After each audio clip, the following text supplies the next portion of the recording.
you, everyone. Real pleasure to be here. Absolutely honored to be included on the program today. And what I've seen this morning has just been a remarkable set of talks and questions and engagement from the audience. And it's just a real honor to be standing here in front of you today. I unfortunately am subbing in for my colleague, Paul Wicks, who's in your program.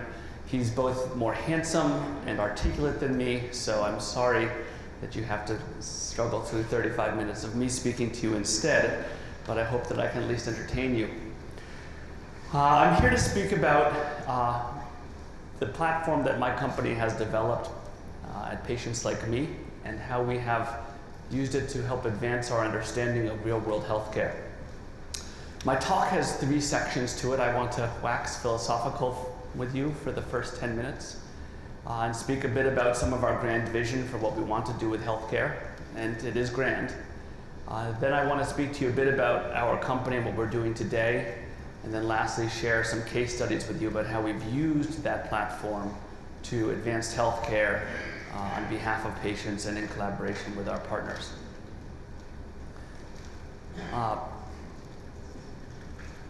The organization was started around 10 years ago and inspired by this man here. His name is Stephen J. Haywood, and he was diagnosed with ALS in the early 2000s.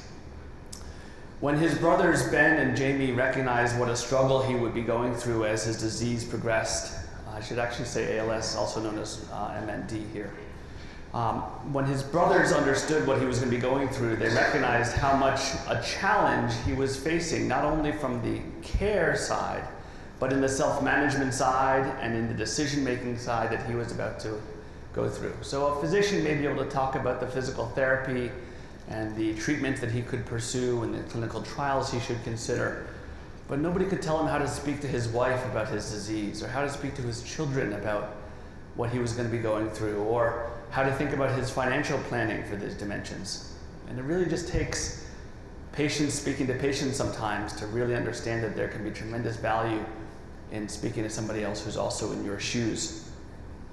Stephen and his plight served as an opportunity for us to ask ourselves the question that many patients are asking. Knowing for you, your individual cancer, all the choices you had, what happened to everyone like you who made those choices? And this could be anything. It could be cancer, could be neurological disorders, it could just be life. And overall, I think many of us are struggling to know all the paths we could take in life and all the ways that we can treat our healthcare in ways to maximize our outcome. In many ways, the thing that patients are asking themselves, as we most succinctly put it, is, given my status, what is the best outcome I can hope to achieve, and how do I get there? It's a very powerful statement, because ultimately answering this question for patients is something that we have made truly our mission at PatientsLikeMe. And it's not just about surviving and living versus dying, it's about thriving, maintaining one's abilities, quality of life, minimizing suffering. All these are dimensions of care which I think oftentimes our healthcare system collapses down to the idea of survival, but is ultimately far more high dimensional. And understanding the patient plight, their personal goals and objectives of care are fundamental to providing personalized, patient-centered care, in our opinion. Now, unfortunately, as we go through life, this changes. So the needs of an epilepsy patient at age 20 are very different than the needs of a breast cancer patient at age 60, even if it's the same person. And we call this actually health span. So it's the true spectrum of how you live your life in well-being and health. Now, what we have come to believe is that it's our investment in the discovery mechanisms to bring new treatments and care approaches into the world, the development of those to provide rigorous science behind their effectiveness and safety, and then ultimately the delivery of those technologies and capabilities that result in the dimensions of care. I won't go deeply into this, but if you think about it, these are 3 information silos that shockingly speak little to each other. So the molecular science that often goes into discovery is oftentimes forgotten by the time a technology is in the clinic. And by the time a technology is in the clinic, and goes into the field and goes to all patients, then we have now new challenges about looking about outcomes in the real world. And the information sharing between these approaches, I think, is sadly somewhat broken and something that we're trying to unify ourselves. Now, we are collecting more and more data on the patient. We have information about the environment of patients, the health histories of patients, and the genetics and molecular status of patients. We're also complementing that with new forms of data, including obviously pathology and advanced imaging and labs, new clinical exams. And we're supplementing it by even more. So patient-reported outcome measures, behaviors, sensors, just to name a few of the dimensions of data now that we can gather on patients in order to study the effectiveness of the diseases we study. Ultimately, this is all in an effort to drive the largest cost driver down in healthcare, which is the time it takes to have confidence that an intervention is working.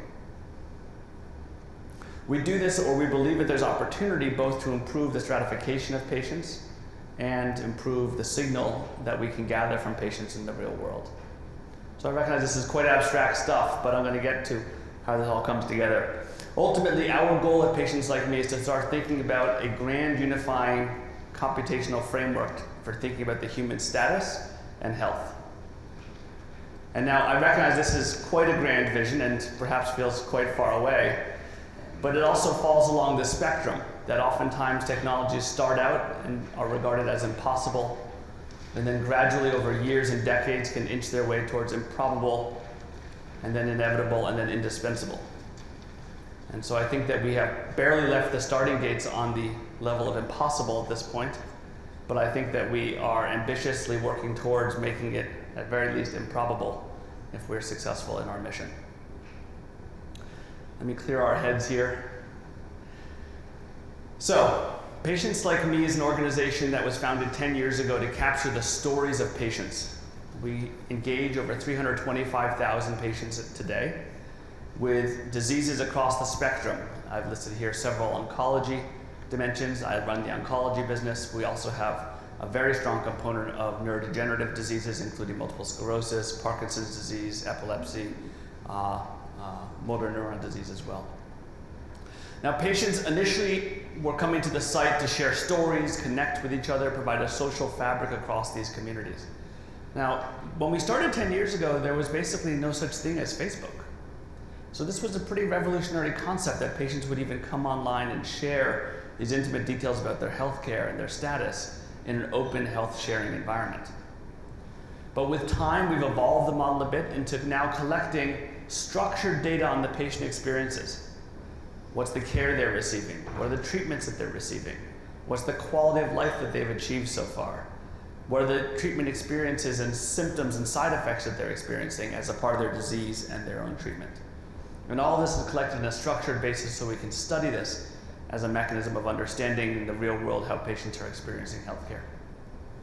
And so we turn these data into knowledge. We do research projects in conjunction with advocacy organizations, with academics, and with industry. And to the extent possible, we publish these. So we've published over 65 publications to date in peer-reviewed journals.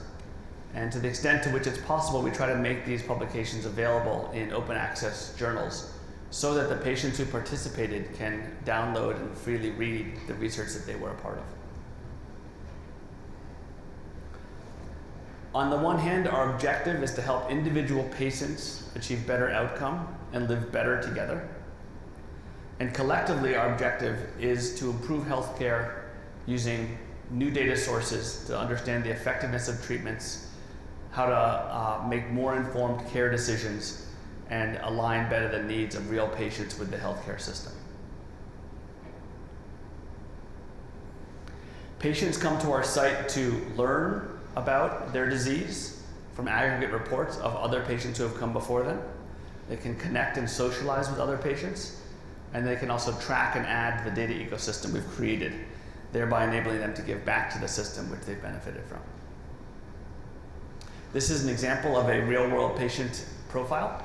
So this is one individual's data from roughly a 2 or 3 year period over time. You can see here, let's see if there's a laser pointer. This is a patient with multiple sclerosis. I know it might be a bit hard to read in the back. These are the time frames in which this patient was experiencing relapses. This is not a piece of data that's collected in the structured data of other real-world data sets. Nobody knows when a patient's actually having a relapse if you go back and read the structured data like medical claims data. We have an outcome measure we call the Multiple Sclerosis Rating Scale, which is a clinically validated patient-reported outcome measure that this patient has reported on numerous times over the year.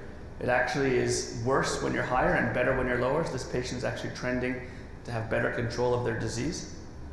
We have here a Gantt chart of the treatments that this patient is on, including some actually evaluated treatments here, where if you were to be on the actual site, you could double click on these and learn more about how that patient experienced that treatment. And then we have here multiple check-ins of various symptoms that this patient is measuring, both general symptoms, which we ask all 325,000 patients no matter what disease you have, and then disease-specific symptoms, which we've programmed into the site, depending on which disease you tell us you have, to track. And you can also add your own custom elements of this. So if you happen to have a bad back in addition, you could track that as well. And our effort here is to really align data sources that are otherwise quite disparate usually for the patient. And often we find fascinating patterns in the data that can be enlightening to patients. So for example, we have a mood community for patients suffering from mood disorders. And we have, much as this is a custom interface for patients with MS, we have a custom interface for patients to track their mood in, I think, 7 different dimensions, something we call the mood map. And it's amazing the insights patients can gather about looking at longitudinally how their mood has fared in the different dimensions of the mood map.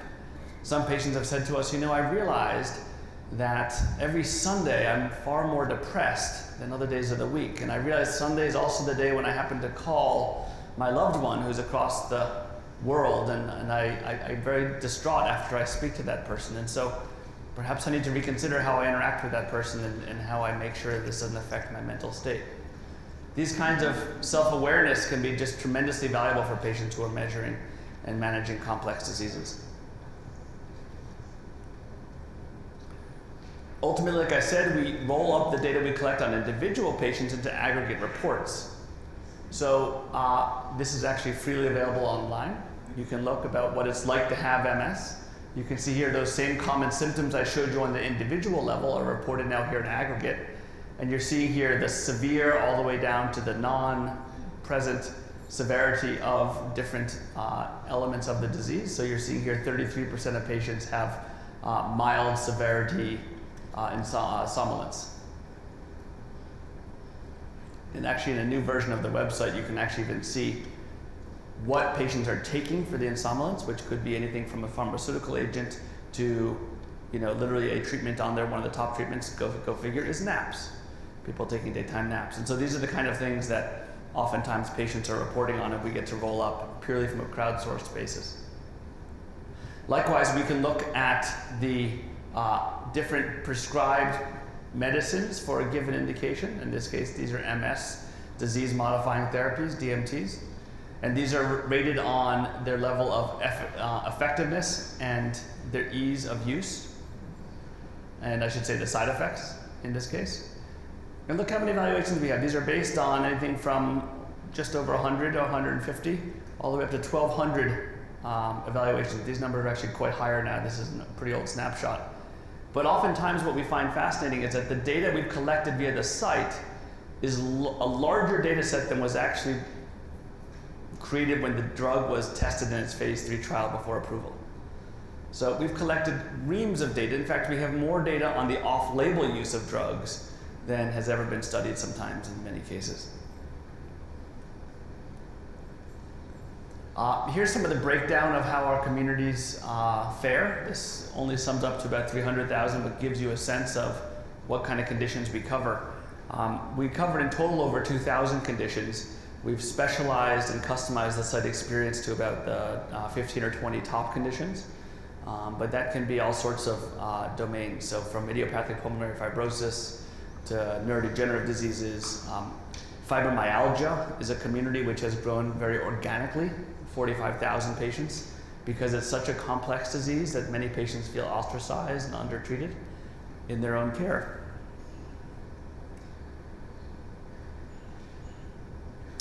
Ultimately, when we work with our clients and our other stakeholders to advance the healthcare, we put together research studies and programs that bring a whole wealth of data generation approaches to bear on the problem we're trying to solve. So this could be interviews and ethnography with patients. This could be forums and the open text data. We have over 10 million posts from the forums. Health history, quality of life data, demographics and profile data, symptoms and side effects. We could even run supplemental data collection via surveys that we'll field to patients in surveys that we write. And then we also have biosensor and wearable data, which gives us a passive collection of data about patients as they exist in the real world. So we did a study a few weeks ago with Biogen a few months ago.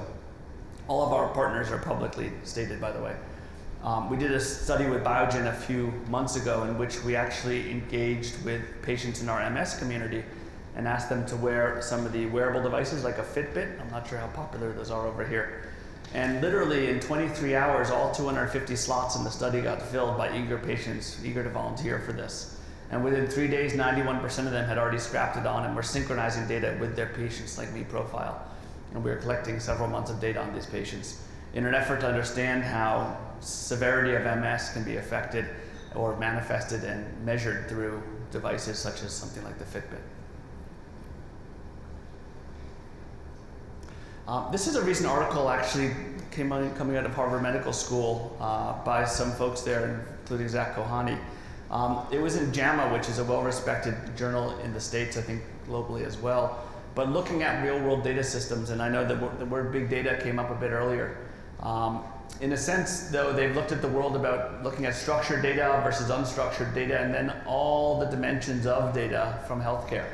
And you can see here many of the commonly known real-world data sources are here, including prescribed medications and medication instructions, various dimensions there. PatientsLikeMe actually was very pleased to see that it has an extremely long oval here, suggesting really we are capturing some of the most breadth of the healthcare experience possible across all these dimensions. And it's something we pride ourselves on because we really believe that to holistically understand the patient, we need to be thinking about as many dimensions of care as we can and as many dimensions of the patient status as possible. We often think about patients a bit as the person sitting on the examination table or the patient in the waiting room, but rarely do we think about patients as true innovation partners. And I want to remind everybody here that through the work at PatientsLikeMe and through the networks of folks that we've been able to engage and meet, we've really uncovered a whole set of patients who are just tremendously rich innovators in their own experience in managing care. So Kathy Wolf has motor neuron disease. Here she is. I'll speak about her a little bit later in my talk. Sarah Rigari and e-patient Dave are well known for, she's a very common, very well known quantified self person, measures a tremendous amount about her life and her disease. And e-patient Dave has been a huge advocate about open health data and demanding access to his health records, which is something that I know that came up earlier and it's really important. I want to highlight, though, the work of this gentleman here. He's a gentleman in his mid-20s named Stephen Keating from MIT. He was diagnosed sort of by happenstance, luckily, diagnosed with an early brain tumor. I should say was lucky to be diagnosed, unlucky to have it. With a brain tumor, an astrocytoma, through a medical research study that was happening in at MIT. And he was so fascinated by this idea of having a tumor in his head and that this was something that was almost unconscious, he couldn't quite get his head around, that he actually went and had a 3D printout of that tumor made. And he brought it to all of his physicians and he brought it to his psychologist and he said, this is inside my head right now. And this personalized a tumor in a way that picture never could. That's a black and white skeleton of some sort. This is what's in his head. And he's made copies and given them to folks around the Boston area, and we're lucky to have one. But it shows how these patients can really go re-envision what healthcare is and how to connect with healthcare, how to communicate about healthcare, and ultimately how to be very disruptive in the environment which so strongly influence their own outcomes. Fortunately, Stephen is actually in great health. He's had his tumor removed, and I think that he is recovering well and going about his doctoral studies at MIT now. Now, when we built out the website over the last 10 years, we've recognized that patients have very, very different needs as they go through their journey. We've introduced these site-wide personas. We've done over 200 patient ethnographic interviews, which is 1 to 2 hours face-to-face with the patient, often in their own homes, to get a sense of how their life and their journey have been with the disease. And we like to see everything as much as we can in their native context.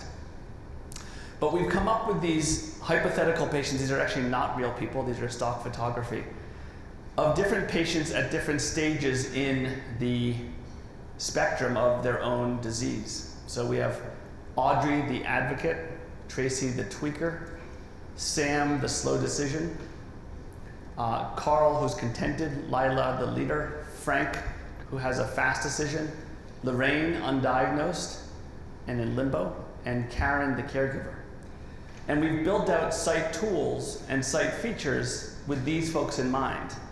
If you didn't know better, if you were visiting the Patients Like Me office, we talk about these names so much of, Lorraine's never gonna like that feature, or, I'll tell you, Carl is really gonna love what we're doing here. You would almost think that it's our board members, honestly. You would really think that these are the folks that run this company, because we so much try to embody their perspective on everything we do and build to the features and the ways that we can serve these patients in each of these stages. Like I said, we have a strong emphasis on publishing. Here are some of the journals we've been fortunate to publish in. And I'm going to speak about some of the work that we've done that has rolled up into these publications shortly, just as some case studies. Here's just some of the track record. We're trending now towards having about 15 or 18 publications this year, and several, over 1,000 citations at this point. So very, very pleased to see that the world is recognizing the opportunity that patients have to inflect and add to the masses of medical research that's available online and in the literature. I think a lot of this data I've already reflected on, but I just want to share some of the highlights of the folks that we work with across industry. Every one of these companies has agreed to have their name on this slide, has agreed to speak very openly about the work that we do. In fact, if we can't find a reason why patients would want us doing this work, we don't do it. And we really have a patient in the room policy that nothing should be done or said or acted upon unless you could feel that that would be fully transparent if a patient was in the room, and we would be comfortable with that. And this policy actually came to serve us quite well. We just last week, 2 weeks ago, announced a partnership we had signed with the Food and Drug Administration of the United States, which, as you know, is quite a powerful and influential body in healthcare. And the FDA is now receiving copies of the data we have on all US patients, of course anonymized, but as a way to study our data source. And one blogger came to the FDA and said, I'd like to see a copy of the contract that you have with Patients Like Me. And the FDA said, I'm sorry, we can't share that with you. That was their own response. And the blogger said, actually, by US regulations, all federal contracts are available for the public to view. And so the FDA complied, and now this blogger is in possession of our 50-page contract between the two organizations. And I turned to our founders and said, what do you guys think about this? They said, that's great. There's not a single page in that I wouldn't mind on the front page of the Wall Street Journal, the New York Times. We're absolutely fine that all of our work is in the public light, and we think that that is the best way to serve patients, through transparency. Let me scoot ahead here if I can. Just to share with you a few case studies. Here's some work we've done with the FDA. They have an initiative called the Patient-Focused Drug Discovery Meeting, in which we've been able to bring patients and the patient voice to, even aggregate some data that we've collected through the community on the dimensions of the disease that have really been most pressing to patients, in this case with fibromyalgia. We've developed, in conjunction with the Robert Wood Johnson Foundation in America, an online approach to create new patient-reported outcome measures. We call this the Open Research Exchange. It's an open source library of patient-reported outcome measures that's backed by our community of patients. So We can create all sorts of new dimensions of measuring disease as reported by the patient. We think that's a very powerful platform. This was published in Value in Health earlier this year.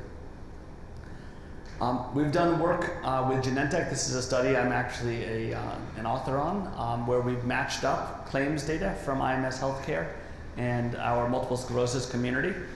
Believe it or not, people don't actually believe that patients can accurately reflect on their diagnosis and their treatments. And we proved that to a large extent. Roughly 95% of the participating patients were able to engage in this level of report accurately. And the reason we're not 100%, quite frankly, is I think IMS has some wrong data in there. So we're quite proud of that number. We've done work looking at, in this case, lupus, and looking at the dimensions of the symptomology of lupus and the severity of these, and been able to draw some interesting conclusions about places where the drug treatment paradigm is working and not working for lupus patients. We've even been able to look at persistence and usage of drugs as it is associated with specific symptoms and side effects of treatment. So in this case, looking at prednisone usage in patients, I believe it's here with lupus, and looking at the percent of patients that remain on the drug after a year. So you can see here, if you were just to interpret this black line, after 1 year's time, roughly 35% of patients remain on the drug from the starting point of 100 patients on the drug. And what you can actually see here is tremendously high significance in patients who report edginess being much more likely to drop off of a drug. So as we start to think about, for industry and for patients alike, how to understand the unmet need of the current offering of drugs and treatments available to patients, this is the kind of data that can inform much better decision making. Likewise, we were looking here at lupus, and a lot of the treatments in lupus actually focus on flares and the management of flares. But ironically, when you look at the actual data of what patients are organically speaking about in the forums, it's tremendously overwhelmed by their experience of high levels of pain in lupus. And that's something that really is under-treated and under-managed in the context of lupus care.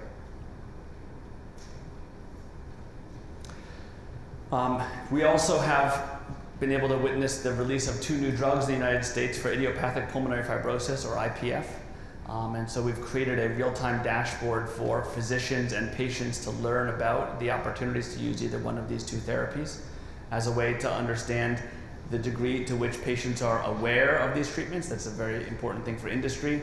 The discussions that patients and physicians are having, the barriers to access, including insurance coverage and actually getting the pills, the start of treatment, the side effects of treatment, and then the decisions to stop and switch treatment. And these dimensions of care are just tremendously important for any new therapy coming on the market and for new patients who want to understand whether it's right for them. And so we recognize that we have a real opportunity to provide tremendous levels of insights as these data come online. There's a complex flow of data collection I won't go into in the interest of time, but gives you a sense of what this looks like. And we can start to see here that, for example, a lot of patients are expressing a lack of interest in taking this medication, for example, or they didn't know that it was available. It's sort of shocking. This disease will kill most patients in 3 to 5 years. So having the prospect of a therapy that could slow down that disease, I think, would be quite entertaining to some patients, but not apparently. That's an interesting question to dig into further. We've also looked at, these are the 2 drugs, Esbriet and Ofev, and we've been able to compare side effect profiles as reported by the patients and as compared to the label side effect frequencies. These are not entirely comparable quantities, but give you a sense of the patient-reported data and how it compares to the labels. We've actually done studies in depth comparing these 2 dimensions in the nausea and vomiting domain, actually in conjunction with AstraZeneca, and found that there can be some tremendous variability of real-world side effect reporting versus what's on the label. I want to close with just a small anecdote, again, about the importance of the patient voice. This is the woman who you saw earlier on the bottom left corner of the screen. Her name is Kathy Wolf. Here she is with her family.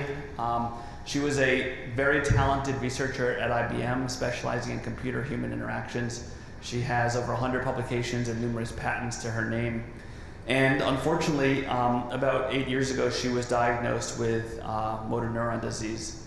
And this is her outcome score that she actually published on the PatientsLikeMe website. And she went from a fully able-bodied patient here in this outcome measure all the way down to a patient with minimal actual physical capabilities left. And technically she was a 0 on that scale. And this is a scale actually that existed prior to Patients Like Me, and we've adopted on the website. But we recognized very quickly that this was unfortunate because she said she doesn't feel like a 0. And she wrote us because she was very frustrated that she still wakes up every day and she uses her motorized chair to get into her office, and she uses her eyebrow to click the mouse on her computer, and she emails with colleagues and friends and other patients. She participates actively in Patients Like Me, and she was even doing this while writing us this email. And we recognized that it was a real shame that this person was being called a 0 on a scale for which she didn't feel like a 0 by any means. And so we actually revisited this, and we published a paper with Kathy a few months ago in which we extended the functional rating scale, the FRS, for ALS to include now negative numbers, therefore it's comparable to the existing scale, but now the bottom of the scale is no longer 0, it's I think a -3. And this is the kind of story where patients like Kathy and others who are trying to experience and make the most out of what they have left on this planet have an opportunity to feel the dignity of being measured properly through their disease. And in pulling this story together, I uncovered actually something from Kathy, another picture of her, a poem which I'll read to you here, and I think it's very telling. So, very slowly moving my head to the rhythm of beeps. Thankful for each tiny movement, concentrating letter by letter, squeezing out each word with gargantuan intensity. Like an ancient chiseling words in Aramaic, I will be heard. Thank you very much for having me today.